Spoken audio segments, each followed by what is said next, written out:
السلام علیکم دوستوں، جیسا کہ آپ جانتے ہیں کہ ڈرامہ صرف فتور کا اینڈ ہونے والا ہے۔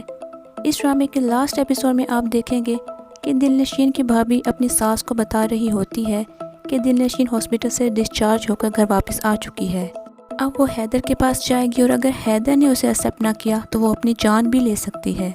اور یہ سن کر اس کی ساس پریشان ہو جاتی ہے۔ اور دوسری طرف آپ یہ بھی دیکھیں گے کہ دل نشین کو حیدر کی بہن دھکے دے کے گھر سے نکال دے گی، جبکہ دل نشین اس کی منتیں کرتی ہے کہ میں حیدر سے ملے بغیر نہیں جاؤں گی۔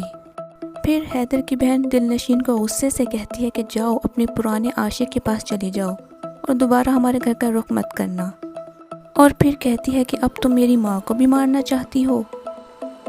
اور دوسری طرف حیدر ہاسپٹل میں اپنی والدہ کے پاس بیٹھا ہوتا ہے تو دل نشین کی ماں حیدر کو فون کرتی ہے اور اس سے پوچھتی ہے کہ دل نشین تمہارے گھر ہے، اس نے ہمیں کہا تھا کہ وہ ہاسپٹل سے ڈسچارج ہو کر تمہارے گھر جائے گی، اور اگر تم نے اسے ایکسیپٹ نہ کیا تو وہ اپنی جان بھی دے سکتی ہے۔ لیکن حیدر دل نشین کی والدہ کو کہتا ہے کہ میں اس کے بارے میں کچھ نہیں جانتا، آپ کہیں اور جا کر ڈھونڈیں اسے۔ یہ کہہ کر حیدر فون بند کر دیتا ہے۔ حیدر کی والدہ طبیعت سنبھلنے کے بعد حیدر کو کہتی ہے کہ تم اب دل نشین کو اپنا لو۔ حیدر انکار کر دیتا ہے،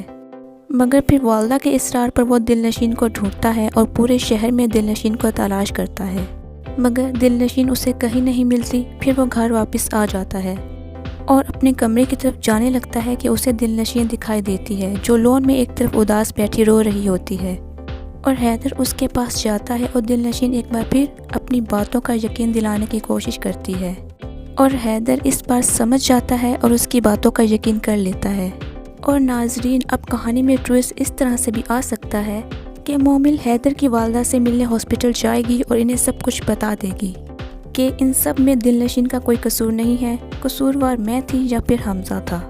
ہم دونوں نے مل کر حیدر اور دل نشین کو ایک دوسرے سے دور کر دیا تھا، آپ پلیز مجھے معاف کر دیں۔ اس کے بعد آپ دیکھیں گے کہ حیدر اور دل نشین دوبارہ سے ایک ہو جائیں گے اور اپنی زندگی ہنسی خوشی گزاریں گے، اور یوں اس ڈرامے کا اینڈ